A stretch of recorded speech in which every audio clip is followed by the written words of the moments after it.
It's Nolan.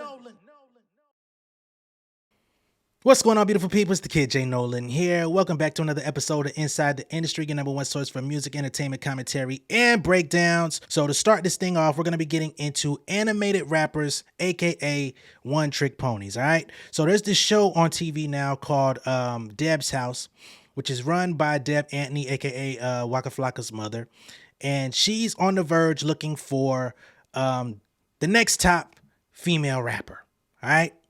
So let's just get into that, and then we're going to get into the subject matter of the animated rapper thing, all right? So, In Deb's House is produced by Team She Productions. Deb Antony is on a mission to uncover and shape the future of female rap talent. Armed with 25 years of industry wisdom and the help of her colleagues, including L. Londell McMillan Esquire from Source Magazine, along with media personality and Hot 97's TT Torres as guest judges, Antony identifies 8 up-and-coming artists to move into Deb's house and compete to become her next rap protege. Beyond seeking exceptional lyricism, Miss Deb is seeking women with unwavering dedication and willingness to make sacrifices on the road to hip-hop stardom. Completely stripped down to their raw potential, the competition unfolds as a fierce test of sisterhood, resilience, and talent, where only the most tenacious can be crowned as Miss Deb's quote-unquote chosen one. All right? So that's the premise of the show. It's kind of like almost like a Making the Band, in more recent memory, Rhythm and Flow on Netflix, like, you know, hip hop competition, American Idol for rap, if you will. All right. So on this new episode that's about to air, they showed a sample of it online where a young lady is auditioning. And apparently she's influenced by Nicki Minaj. She wants to be an animated rapper. And Hot 97 media personality TT Torres basically goes into a whole spiel telling her why that won't work, right? Telling her that in order to be an animated rapper in the industry today, you're basically a one-trick pony. And she goes into all of the reasons why she feels that this is not a legitimate way to go about being an artist. Now, when I saw this clip, when it came across my desk, I ain't gonna lie to y'all, I was instantly infuriated. I like TT Torres, by the way. I'm probably one of the few people on the internet that actually watches her show on YouTube. And I think she does a very thorough job on Hot 97 of covering topics, interviewing artists. She's very gracious. But on this show, I guess she's putting on this hard shell of a hard ass. Like, I don't know, maybe that is who she is in real life. I'm gonna show y'all the clip in a moment. But apparently, she just thinks that going that route is not going to work out for this young lady, all right? So I'm going to go ahead and pull up the clip for y'all to see it, and then we're going to come back and talk about some of the legendary animated rappers in the industry and why I disagree with her assessment, even though I understand where she may be coming from, all right? So there you have it, TT Torres trying to be the hard ass on the show. And honestly, I don't think it's all that necessary. I mean, Deb is already blunt enough. She's already straightforward enough. She's going to give you the real, the raw, the uncut. I think this is a little bit overkill and shit. Deb didn't even have shit to say, at least not in the clip that we saw. Right? Now, about this young lady, and I don't know her name, the piece that they did show in this clip, it did not sound like she's ready for the industry at this moment. And they tap me, get the plot me, sound like she forgot her lines. You know, I don't know if this was like a Rhythm and Flow type challenge, because if y'all remember that show on Netflix, on Rhythm and Flow, they made the contestants on there come up with their raps on the spot. They had maybe like an hour, 30 minutes to an hour to come up with their best rap, with whatever beat that they gave them. And then they had to actually go out and perform it in front of the judges and have to memorize it and know it and have it down pat. So it's very possible that they did something like that and she just forgot the rest of the rap, which is not easy to do. So it'll push you in a compromising position, which is why they do the challenge. But if it's not that type of situation and she forgot her line like that in a moment where you're standing in front of people who can help you get ahead in your career, you're effectively blowing it, right? But getting back to the specifics of being an animated rapper, I think Nicki Minaj, for this young lady, she said that's her idol. That's who she wants to be with. That's who she's studying. If you want to be an animated rapper, go do that shit. And Nicki's been in the game. It's 2024. Nicki came out, what year? 2006, 7? Put her debut album out in 2008 or 9. She's been in the industry at least 15 years, and that style is her trademark. That's what keeps her going. That's why she is who she is. That's why we really know who she is for the most part, because of the vocal inflections, the split personalities, I mean, we've been talking about that fucking monster feature from her since what year was that? 2010? Right? So whether you like her or not, whether you feel like her personality is shifty, whatever the fuck, I'm not saying she's a gleaming human being, but when it comes to music and when it comes to the craftsmanship in hip hop, she's been holding the shit down for a long time. When you look at somebody like a Busta Rhymes, who came out, I make sure everything remains raw, who came out even before that with Leaders of the New School. That group came out in what, 1993, 4? Some shit like that. So he's been in the industry 30 years as an animated rapper and has not gotten much less animated. As a matter of fact, some of his less animated music has not been as successful as his more animated style of music, right? Back when he was doing, hell, the song I just quoted, I make sure everything remains raw. That was the intro to the Woo-Ha video. Woo-Ha, I got you all in check. So when he goes out on tour, what you think he finna perform? He's gonna perform Woo-Ha. He's gonna perform Break Your Neck, nigga. For newer generation, he's gonna get out there and do Look at Me Now. So how you gonna tell somebody that being an animated rapper can't work? In this other person I got on my thumbnail, Ludacris. Now, Ludacris hasn't had the same amount of favor as a Busta Rhymes in the music industry, but at the height of his career, he was actually bigger than Busta. Move, bitch, get out the way, get out the way. What's your fantasy? Right? Long John, running John, go. Throw them balls. Like hits on hits on hits. And we could go down a fucking list. As a matter of fact, there's some people out there right now that are angry at TT Torres calling her out about this shit. And they ran down. They said, all right, you're going out sad. To tell this girl shaming her for wanting to be an animated rapper and saying it's a one-trick pony, easy to do from your son's phone, when we have Busta, Eminem. And Eminem, you towing a real thin line with that Megan Thee Stallion shit. We're going to put you in this. We're going to leave you in the list because you're a legend. You have been animated with, hi, my name is, still animated to this day, bringing Slim Shady back. We're going to give you a little something, but cut the shit. Also on the list, they have Kendrick Lamar. Kendrick Lamar is the quintessential animated rapper who can also toe the line of being calm, composed, conscious, right? It doesn't mean just because you have a certain cadence that you can't talk about real life things, right?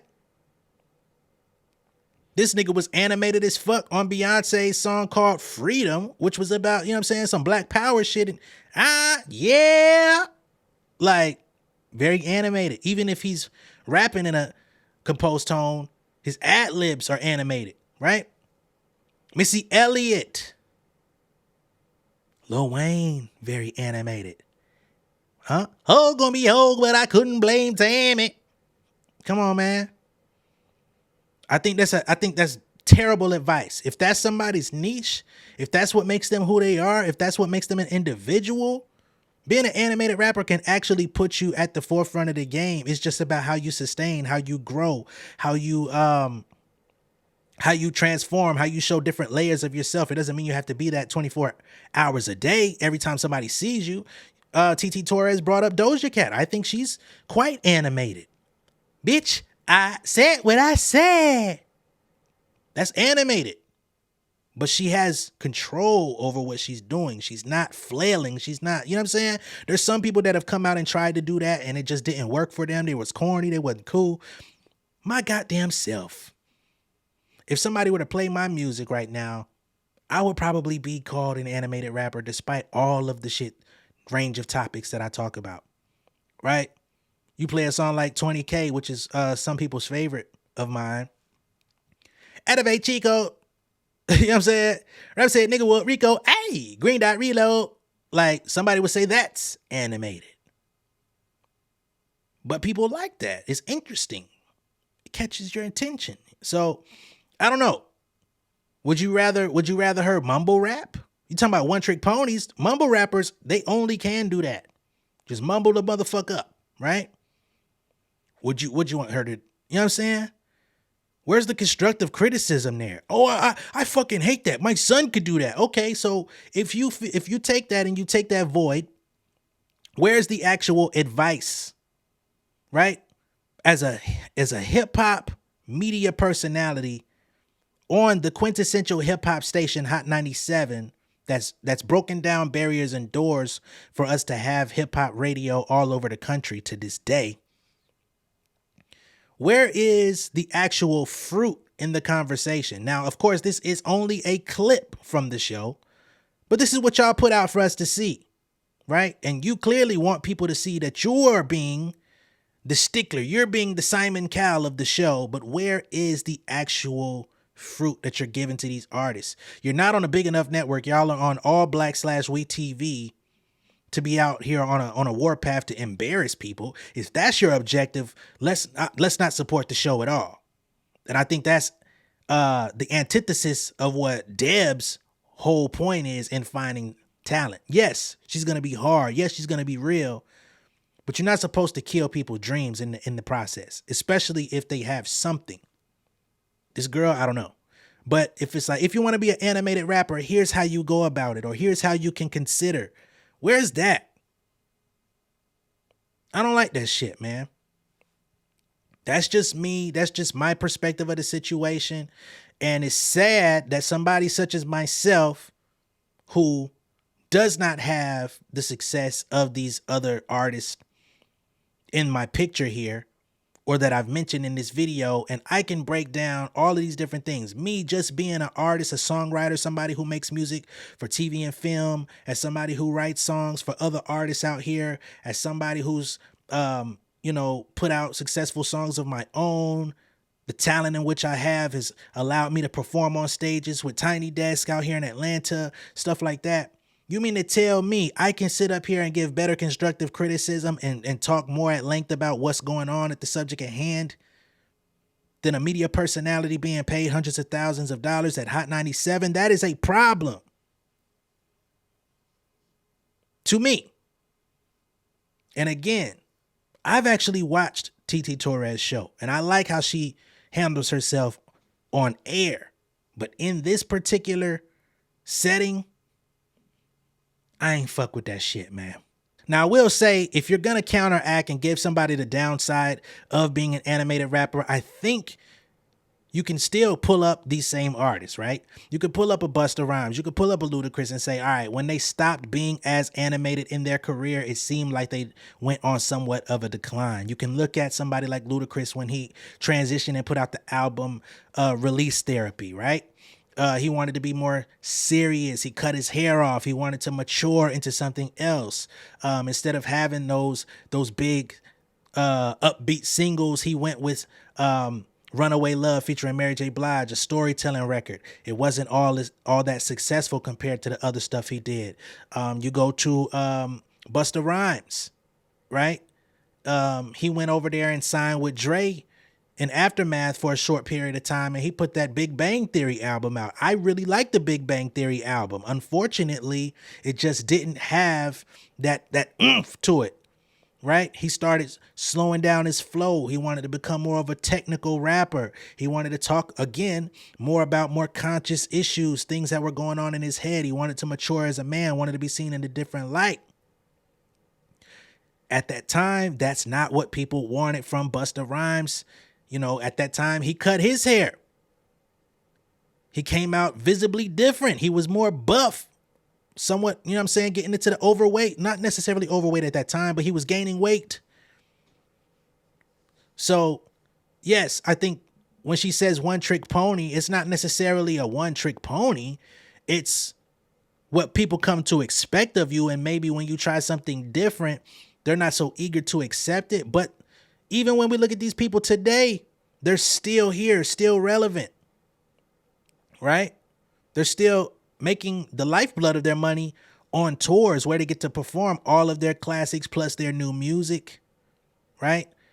If you want to go into more recent rappers that had animation to them, Big Sean, right? A lot of people tried to play on Big Sean's head top and be like, yo, that's corny. You whack, them punchlines you're doing. He was the one that brought the super duper flow, your super duper lemonade flow. You know what I'm saying? The stop and go punchline. Up, fill her up. Balloons. Ludacris tried that shit. Niggas was like, no, sir. Right? But it's all in how you do it. Right? Because if these people weren't successful, I couldn't name them. I couldn't be talking about them. Right? They would be forgotten. So if I were sitting in that seat, if you're going to give somebody the cons of doing something, you also got to entertain the pros. Why is that such a hard thing to do? Why not have that as part of the clip? Why not actually give this young lady something to go back? If she goes home, if you don't select her, cool. Nobody's saying you got to select her. Move her on to the next round. But give her something to actually peel from when she gets back in the crib, when she goes to the studio to work on her next record. You didn't give her nothing to actually move forward with. I don't know. I'm gonna tune into this motherfucking show though, just to see what y'all on. Give y'all another shot. Like I gotta give y'all a shot. But yeah, because I fuck with Deb. I think her whole reasoning behind trying to get and find the next female rap star is because she did work with Nicki. You know, she never got to actually have her full-on moment with Nicki, right? She's always felt removed from her success story because Nicki ran away from her, right? She embraced her as her own, brought her to Atlanta, had her working in the Chitlin circuit, you know, in all of these southern states, getting her buzz up, performing, opening up for Gucci. Then once the industry decided they really wanted her, she jetted. So she's like, yo, I've always wanted to get another female rapper under my wing, somebody that I could go the distance with and really have that experience. And she's felt robbed of that. So I do want to watch the show for that, on the merit of Deb, because I think she means well.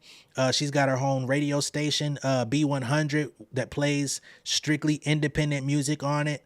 Do I think all of the independent music she plays on it is great? No. It's a lot of hood, backyard, janky rappers that they play.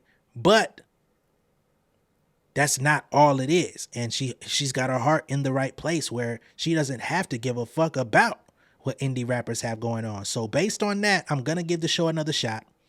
But TT Torres, do better. And we know you can, right?